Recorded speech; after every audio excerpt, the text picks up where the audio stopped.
Hello my dear students, welcome back to chemistry classes. Class 12th chemistry plus NEET plus JEE के इस segment में मैं श्रवण कुमार आप सभी बच्चों का एक बार फिर दोबारा से वेलकम करता हूं। बच्चों आज हम लोग शुरू करने जा रहे हैं हमारा 12th क्लास की जो फर्स्ट बुक है उसमें chapter number 2 solution and colligative properties. ठीक है, हमारा चैप्टर नंबर 1 कंप्लीट हो चुका है। हमने आपको इसके लिए बहुत ही अच्छे से पूरी एफिशिएंसी से लेक्चर्स प्रोवाइड किए हैं। ठीक ऐसे ही हम लोग अब chapter number 2 solution and colligative properties को स्टार्ट करेंगे और वन बाय वन हर एक टॉपिक को बिल्कुल शिद्दत से, बिल्कुल एफिशिएंसी से और बिल्कुल फोकस करके हम लोग एक एक पॉइंट को डिटेल में यहाँ पर पढ़ेंगे। तो चलिए बच्चों, बिना देरी करते हुए आज का हमारा ये लेक्चर नंबर 1 आपको प्रोवाइड कर रहे हैं और इस लेक्चर में मैं शुरुआत कर रहा हूँ चैप्टर नंबर 2। ठीक है, सॉल्यूशन एंड कोलिगेटिव प्रॉपर्टीज। तो सबसे पहले मैं यहां पर बच्चों बोर्ड के सबसे ऊपर, बोर्ड के टॉप पॉइंट पर मैं लिख रहा हूं हमारा चैप्टर नंबर 2 है। और चैप्टर का नाम क्या है? चैप्टर का नाम है सॉल्यूशन एंड कोलिगेटिव प्रॉपर्टीज। ये चैप्टर का पूरा नाम है, सॉल्यूशन एंड कोलिगेटिव प्रॉपर्टीज। चलिए खैर, जैसे आपको चैप्टर नंबर 1 समझ में आ गया ना, ऐसे ही आपको चैप्टर नंबर 2 भी वन बाय वन धीरे धीरे करके लेक्चर वाइज आपको समझ में आना शुरू हो जाएगा। तो चैप्टर नंबर 2 है सॉल्यूशन एंड कोलिगेटिव प्रॉपर्टीज। देखिए, इस चैप्टर में सबसे पहले मुझे आपको यहाँ पर कुछ बेसिक पॉइंट्स हैं, कुछ बेसिक टर्मिनोलॉजी है जो मुझे आपको समझानी है और वो टर्मिनोलॉजी आपको याद करनी है, उनकी प्रैक्टिस करनी है, क्योंकि उनके बिना चैप्टर को समझाना थोड़ा डिफिकल्ट हो जाएगा मेरे लिए। ठीक है, तो चलिए हम लोग शुरुआत करते हैं। आप सबसे पहली हेडिंग जो लिखें यहाँ पर नंबर 1, तो वो लिखें सम इम्पोर्टेंट बेसिक टर्मिनोलॉजी। ये ऐसी टर्म्स हैं जो आपको कहीं मिल भी सकती हैं और नहीं भी मिल सकती, लेकिन आपके इस चैप्टर में भी और आगे आने वाले कुछ और चैप्टर में भी ये काम आएगी बहुत ज़्यादा। ठीक है, तो हेडिंग है सम इम्पोर्टेंट बेसिक टर्मिनोलॉजी। जैसे सबसे पहले हम लोग क्या करते हैं, सबसे पहले इसके अंदर जो एक टर्म आती है नंबर 1 या ए, आप लोग हेडिंग डाल लें, मोलर मास। बार बार आपको न्यूमेरिकल में मोलर मास को यूज करना पड़ेगा। मोलर मास कह दीजिए या कह दीजिए मोलिकुलर मास। ये क्या होता है? देखिए स्टूडेंट, अगर हम लोग बात कर रहे किसी एटम की या फिर इसके अलावा हम लोग बात कर रहे किसी मॉलिक्यूल की, मॉलिक्यूल, तो एटम के लिए तो यूज करते हैं एटॉमिक मास, एटॉमिक मास, और मॉलिक्यूल के लिए हम लोग यूज करते हैं मॉलिकुलर मास। ये हम लोग यूज करते हैं, समझ गए? एटम के लिए एटॉमिक मास और मॉलिक्यूल के लिए मॉलिकुलर मास। ठीक है, अब मेन बात ये आती है, इसे हम लोग कैलकुलेट कैसे करते हैं। मेन बात ये आती है, देखिए अगर आपको याद हो, जब हम आपको ऑफलाइन क्लासेस पढ़ा रहे थे तो उस टाइम पर मैंने आपको एज ए होमवर्क कुछ एटम के एटॉमिक नंबर, एटॉमिक सिंबल और एटॉमिक मास याद करने के लिए घर से दिए थे, जो आपको याद करने ही करने हैं। 1 से लेके 50 तक 1 to 50 एटम्स के atomic number, atomic mass, atomic symbol आपके याद हो गए होंगे और हो जाने चाहिए। ठीक है। दूसरा, हमने घर से आपको याद करने के लिए दिए थे कुछ इंपॉर्टेंट केमिकल फॉर्मूले। कुछ फॉर्मूले जैसे कि ग्लूकोज का फॉर्मूला, सॉल्ट का फॉर्मूला, एसिड्स के इंपॉर्टेंट फॉर्मूलीज, जितने भी आप लोग मॉलिक्यूल याद कर सकते हो। और आई होप कि सभी बच्चों ने याद भी कर लिए होंगे, और नहीं किए तो कर लेना। ठीक है। धीरे धीरे 1 बाय हम लोग जब इस चैप्टर में आगे बढ़ेंगे तो आपको चीजें धीरे धीरे याद होनी शुरू हो जाएंगी। तो कैलकुलेट कैसे करते हैं? एटॉमिक मास तो आपके याद है, उन्हें तो कैलकुलेट करने की कोई नीड नहीं, लेकिन याद या फिर कैलकुलेट किन्हें करना होता है? मॉलिक्यूलर मास को, जो मॉलिक्यूल के मास होते हैं। कैलकुलेशन क्या होता है? Molecular mass is the sum of atomic masses, is the sum of atomic masses of all the atoms in a molecule।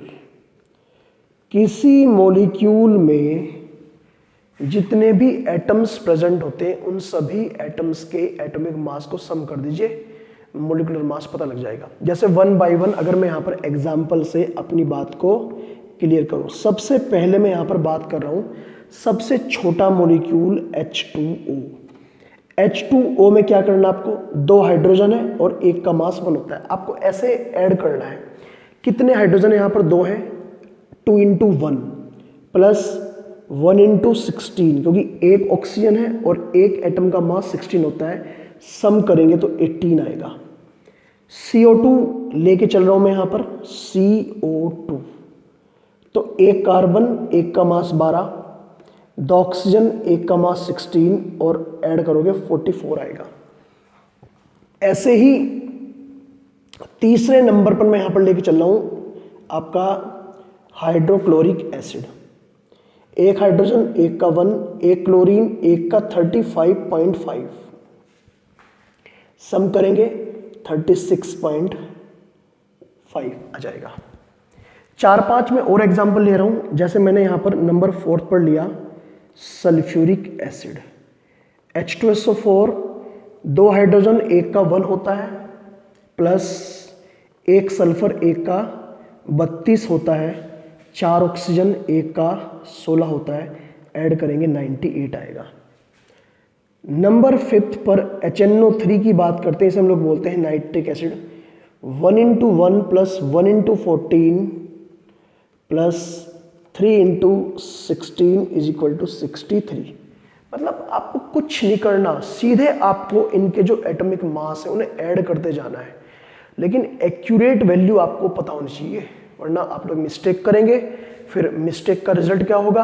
आपकी ये वैल्यू गलत आएगी और ये वैल्यू गलत आएगी, तो आपका फिर फाइनली न्यूमेरिकल में आंसर गलत आएगा। इसलिए सबसे पहले परफेक्शन के साथ में आप लोग इसे कैलकुलेट करना सीख लें। पहले हेडिंग क्या है? मॉलिक्यूलर मास। ये हमारी फर्स्ट हेडिंग माने आप लोग इस चैप्टर की,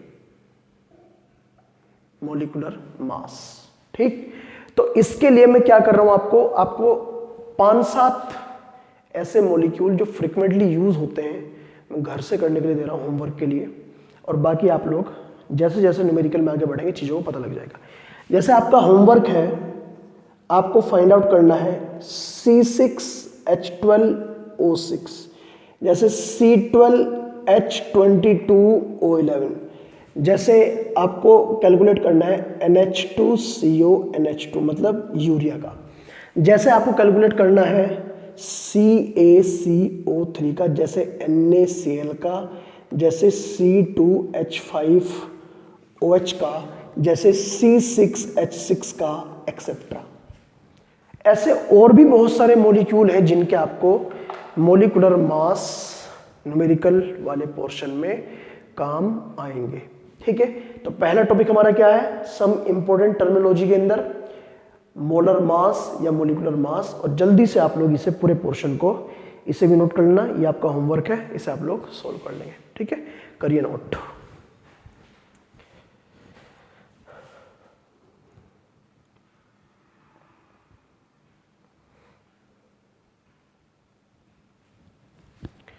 चलिए स्टूडेंट, तो आप लोग ये वाला पोर्शन अच्छे से समझ गए होंगे, और अब मैं नेक्स्ट जो हमारी टर्मिनोलॉजी है मैं उसकी बात कर रहा हूं। आप वीडियो को स्टॉप करके हर एक पॉइंट को अच्छे से नोट कर सकते हैं, क्योंकि आपको बच्चों ये सारे के सारे पॉइंट आगे आने वाले न्यूमेरिकल पोर्शन में कहीं ना कहीं काम आएंगे। ठीक है, तो हम लोग अब बढ़ते हैं नेक्स्ट पॉइंट की तरफ। हमारा जो नेक्स्ट टर्म है b, number of moles. Detail में सीख लीजिए हम लोग मोल्स किसे बोलते हैं। देखिए, आपको सबको पता होना चाहिए मोल क्या है। मोल एक्चुअली किसी भी सब्सटेंस की क्वांटिटी को मेजर करने के लिए एक फिजिकल यूनिट बनाई गई है। जैसे हम लोग अलग अलग फिजिकल क्वांटिटी को नापते हैं, जैसे मान लिया वेट को नापते हैं किलोग्राम में, मेजर करते हैं किलोग्राम में, ग्राम में। जैसे लेंथ को हम लोग नापते हैं मीटर में, सेंटीमीटर में, माइक्रोमीटर में। ठीक ऐसे ही केमिस्ट्री के अंदर या साइंस के अंदर जो केमिकल सब्सटेंस को मेजर करने की जो एक फिजिकल यूनिट है, उसे हम लोग बोलते हैं मोल्स। अब आप लोग मार्केट में जैसे सामान खरीदते हो, जैसे एप्पल खरीदते हो, बनाना खरीदते हो, शुगर खरीदते हो, और बहुत सारे खाने पीने के सामान खरीदते हो। अब वहां पर जाकर तो आप लोग इस टेक्निकल लैंग्वेज का यूज नहीं कर पाओगे। मान लो किसी शॉपकीपर के पास आप गए और वहां पर आप कहने लगे कि मुझे 10 मोल चीनी दे दो, तो ऐसा पॉसिबल है क्या कि वो दुकानदार समझ जाए आपकी बात और आपको 10 मोल चीनी दे दे? नहीं समझ पा सकता ना। कि आप किसी सब्जी वाले को जाकर कहने लगे कि मुझे 20 मोल पटेटो दे दो, तो वो तो कंफ्यूज हो जाएगा ना इस बात को सुनकर। तो इसलिए ये टेक्निकल लैंग्वेज है, ये साइंस की लैंग्वेज है, और इस साइंस की लैंग्वेज को हम लोग साइंस के फील्ड में ही यूज करते हैं। हम लोग इसे लैब में यूज करते हैं। जब हम लोग लैब में केमिकल रिएक्शन कराते हैं, इक्वेशन को बैलेंस करते हैं, तो हम लोग वहां पर मोल की बात करते हैं कि 2 मोल इसके, 3 मोल इसके। समझ गए स्टूडेंट? तो मोल एक टेक्निकल टर्म है, मोल एक साइंटिफिक टर्म है। इसका आम लैंग्वेज के साथ में मिक्सअप आप बिल्कुल भी नहीं करेंगे। समझ गए स्टूडेंट? तो मैं यहां लिखवाना चाह रहा हूं आपको कि मोल एक्चुअली है क्या। पहला point, mole is a technical term और साइंटिफिक टर्म। या तो कह दीजिए साइंटिफिक टर्म या कह दीजिए टेक्निकल टर्म। कहां पर यूज करते हैं? Which can be used, which can be used for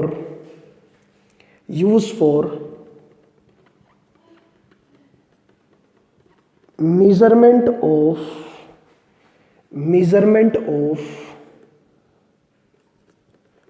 amount of substance। तो अमाउंट ऑफ सब्सटेंस को नापने के लिए हम लोग मोल का यूज करते हैं। अमाउंट नापने के लिए मोल का यूज किया जाता है। ठीक है, it is denoted by n. इसे हम लोग एन से डिनोट करते हैं, एन इसका सिंबल है, एंड इट्स यूनिट। अगर मैं इसकी यूनिट की बात करूं, जैसे सभी फिजिकल क्वांटिटी की अपनी अपनी यूनिट होती है। इसकी यूनिट क्या है? यूनिट इज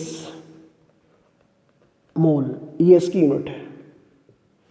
MOLE वो उसका नाम है, लेकिन MOL मोल, MOL मोल इसकी यूनिट है, यही इसकी यूनिट है। ठीक है, अब मोल हम लोग कैलकुलेट करते हैं अलग अलग तरीके से। हमारे पास ऐसे 3 मेथड हैं जिनसे हम लोग मोल फाइंड आउट कर सकते हैं। There are 3 methods to find mole. 3 method है। ठीक है, अब वो तीनों के तीनों मेथड मैं आपके सामने डिस्कस करने जा रहा हूं कि हो सकता है आपके न्यूमेरिकल पोर्शन में कोई सा भी आपको यूज करना पड़ जाए। तो मैं 3 मेथड आपके सामने डिस्कस कर रहा हूं कि तीनों के तीनों हम लोग कब किस कंडीशन में अप्लाई करते हैं। ठीक है सब स्टूडेंट, तो बच्चों आप लोग पहले तो उसे नोट कर लीजिए, ये हमारी दूसरी टर्मिनोलॉजी है नंबर ऑफ मोल्स। ठीक है, करिए नोट।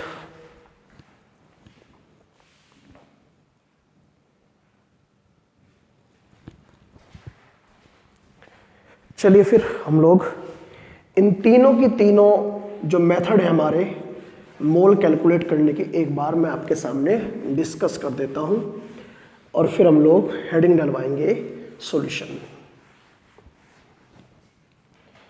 तो पहला मेथड है मोल कैलकुलेट करना, कब यूज करते हैं? इफ वेट, और वेट का मतलब कह दीजिए आप लोग mass. If weight of a substance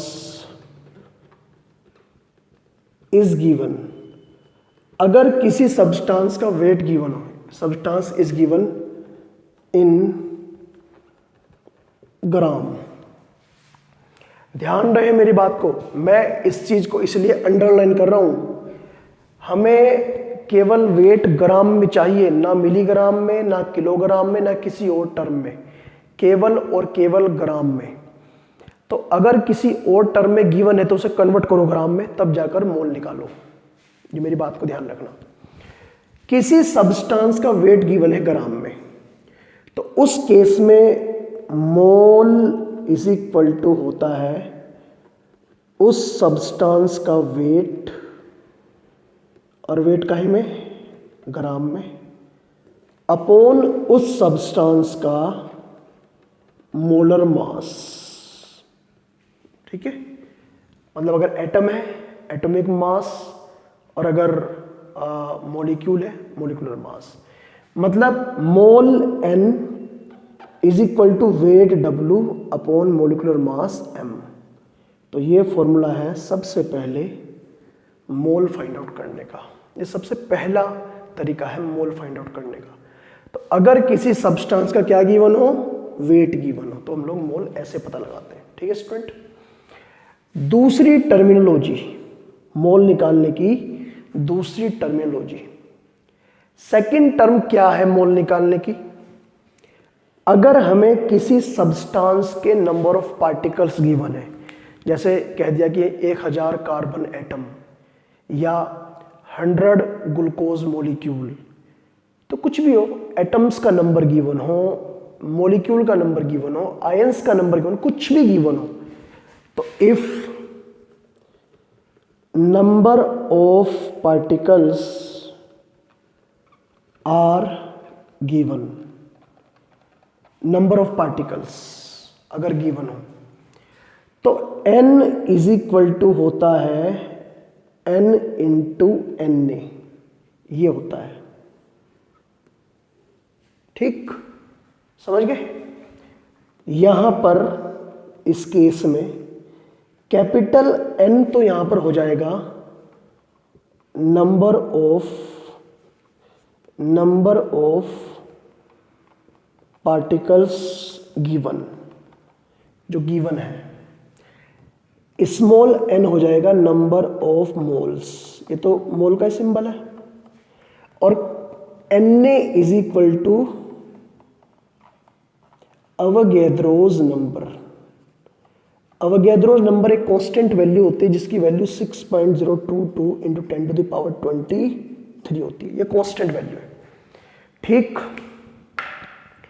तो ये भी तरीका है मोल निकालने का। हमने आपके सामने 2 तरीके डिस्कस तो कर दिए। अब एक तीसरा तरीका और बचता है मोल फाइंड आउट करने का। पहला तरीका, अगर सब्सटेंस का वेट गिवन हो ग्राम में तब मोल निकाल सकते हैं। दूसरा तरीका क्या है, नंबर ऑफ पार्टिकल्स गिवन हो, number of molecules, number of ions, number of atoms, कुछ भी गिवन हो, वो आपके सामने ये फॉर्मूला है मोल निकालने का। और अब मैं थर्ड और लास्ट जो मेथड है मोल फाइंड आउट करने का, वो आपके सामने डिस्कस करना चाहता हूं बच्चों। तो जल्दी से आप लोग वीडियो स्टॉप करके इसे नोट कर लीजिएगा और हम लोग बढ़ते हैं आगे।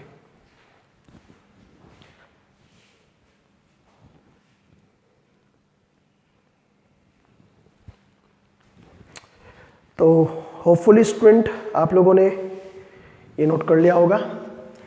और अब मैं जो यहाँ पर आपके सामने डिस्कस करने जा रहा हूँ बच्चों, वो क्या है,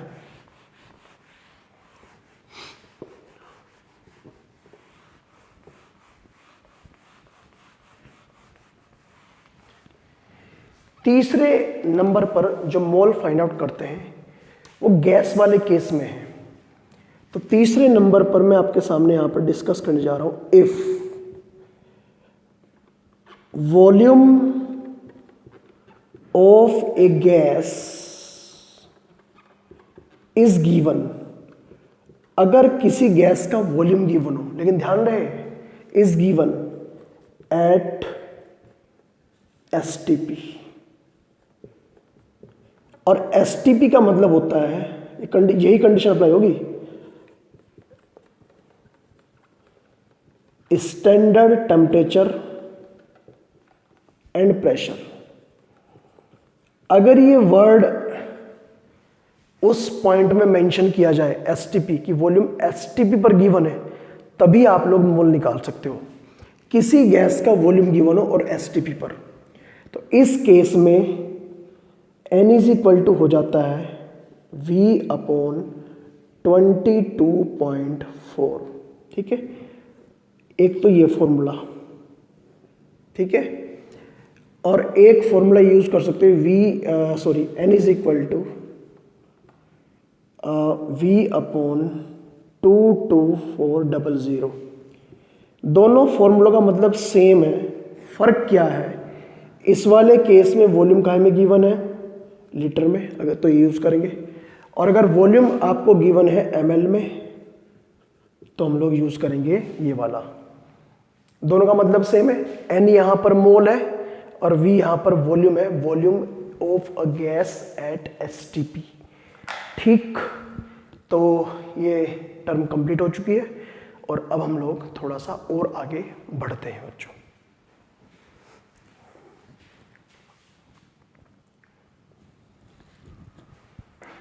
चलिए, तो इंपॉर्टेंट टर्मिनोलॉजी तो हो चुकी है कंप्लीट इस चैप्टर की। अब चैप्टर का जो बेस है वो तैयार हो चुका है और अब हम लोग थोड़ा सा अपने टॉपिक की तरफ बढ़ते हैं, जो मेन कंटेंट है इस टॉपिक का। तो टर्मिनोलॉजी आपकी समझ में आई होगी। ये सारी टर्म समझानी बहुत ज़रूरी इसलिए थी जिससे कि आप लोग थोड़ा सा चैप्टर का बेस समझें। इस चैप्टर का बेस क्या है, देखिए हमारे चैप्टर का नाम है solution and colligative properties. Solution and colligative properties, सबसे पहले कोलिगेटिव प्रॉपर्टीज बाद में समझाएंगे, सबसे पहले सॉल्यूशन समझ लेते हैं। हेडिंग नंबर 2 डालिए, क्योंकि पहली हेडिंग क्या थी, some important terminology. Heading number 2, ये सॉल्यूशन क्या होता है, what is the meaning of solution. तो कह सकते हैं हम लोग सॉल्यूशन हम लोग आए दिन अपनी डेली लाइफ में कहीं ना कहीं देखते ही होंगे। जैसे आजकल सैनिटाइज़र की बहुत ज़्यादा डिमांड हो रही है, तो सैनिटाइज़र भी एक सॉल्यूशन है, उसके अंदर भी अलग अलग केमिकल सब्सटेंस मिले हुए हैं, वो भी एक सॉल्यूशन है। हम लोग मॉर्निंग में सुबह को चाय पीते हैं, ठीक है, या फिर चाय जनरली हम लोग पीते हैं, तो वो भी एक सॉल्यूशन है। हम लोग गर्मियों के दिनों में कोल्ड ड्रिंक्स लेते हैं, तो वो भी एक सॉल्यूशन है। तो मतलब हमारे आसपास के एनवायरनमेंट में हम लोग बहुत सारे ऐसे सॉल्यूशन देखते हैं, ऑब्जर्व करते हैं, पढ़ते हैं, जो सॉल्यूशन है एक्चुअली रियल में। तो हम लोग कह सकते हैं सॉल्यूशन क्या है रियल में। Solution is a homogeneous mixture, एक होमोजेनस, ध्यान रहे होमोजेनस, हेटेरोजेनस नहीं होता, होमोजेनस मिक्सचर ऑफ टू और मोर कंपोनेंट, दो या दो से ज्यादा कंपोनेंट का एक होमोजेनस मिक्सचर होता है। ठीक, अब सॉल्यूशन के जो दो कंपोनेंट, अगर मैं दो ही कंपोनेंट की बात करूं, ठीक है, इफ ओनली टू कंपोनेंट, अगर दो कंपोनेंट हो, components are exist in a solution, किसी सॉल्यूशन में अगर दो ही कंपोनेंट है, इट इज नोन एज, इसे हम लोग क्या बोलते हैं, नोन एज, ध्यान रहे, इसे हम लोग बोलते हैं बाइनरी सॉल्यूशन। क्या बोलते हैं बच्चों? बाइनरी। बाइनरी का मतलब ऐसा सॉल्यूशन जिसके अंदर दो कंपोनेंट प्रेजेंट है, बाइनरी सॉल्यूशन हम लोग इसे बोल देते हैं बच्चों। ठीक है स्टूडेंट, अब अगर मैं इन दो कंपोनेंट की बात करूं, ये जो दो कंपोनेंट होते हैं सॉल्यूशन के अंदर, अगर मैं इनकी बात करूं, इनमें से एक को क्या बोलते हैं, एक को क्या बोलते हैं? एक का तो नाम होता है सोल्यूट और एक का नाम होता है सोलवेंट।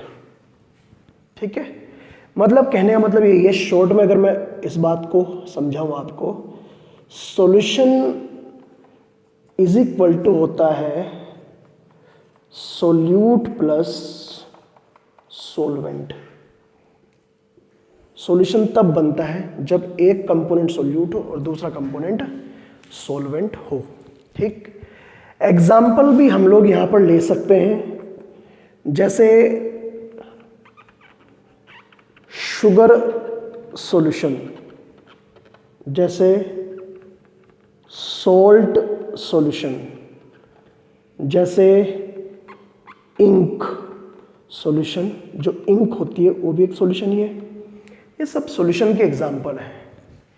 मॉर्निंग से लेके इवनिंग तक अपनी डेली लाइफ में हम लोग बहुत सारे सॉल्यूशन यूज भी करते हैं, देखते भी हैं और ऑब्जर्व भी करते हैं कौन कौन से सॉल्यूशन होते हैं। तो अभी आप लोग इसे नोट कर लीजिएगा, ये हमारी मेन जो हमारा प्लेटफॉर्म है उसकी पहली हेडिंग है सॉल्यूशन वाले चैप्टर की। ठीक है, करिए नोट आप लोग इसे।